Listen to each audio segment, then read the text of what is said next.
Senator John Thune, Republican, South Dakota, joins me now. Mr. Senator, in my opinion, this is a big win for the Greens and a big loss for America. Do you see it that way?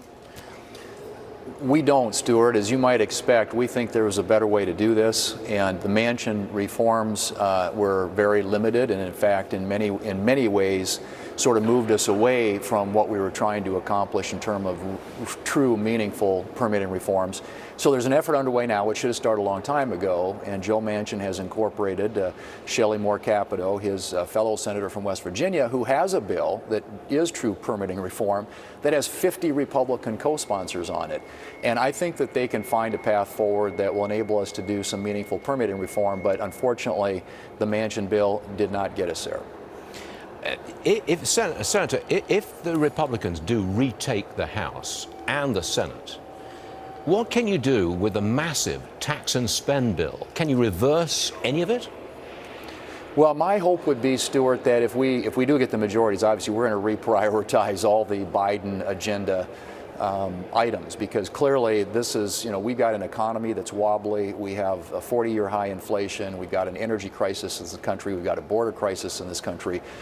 We're going to have to literally start from ground zero and do everything we can to reverse some of the harm that's been done through those massive spending bills. And to your point, the 87,000 new employees at the IRS, for example, is one area where I think a Republican Congress, through the power of the purse, through the appropriations process, and through the confirmation process, may be able to leverage and get the administration to go back on some of these huge new spending programs that they've started as a result of those two big spending bills. So we'll be doing everything we can, exercising all the powers we have, knowing that we still have we'll be dealing with a Democrat president and a veto pen, but believe me, we'll be using all the leverage we have. You got to give us some hope, Mr. Senator, because this is a financial program. We're looking at Wall Street, we're looking at the economy, and I don't think there's many people who really want to go into a recession and then raise taxes. That's a disaster.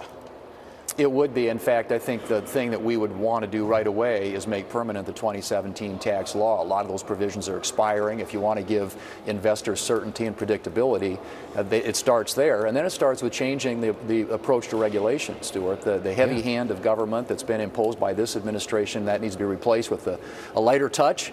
And let's get the incentives out there for investment to increase supply in our economy.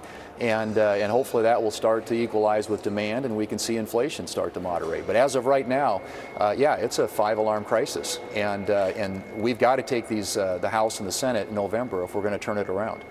And at this moment, are you confident that you'll take both the House and the Senate?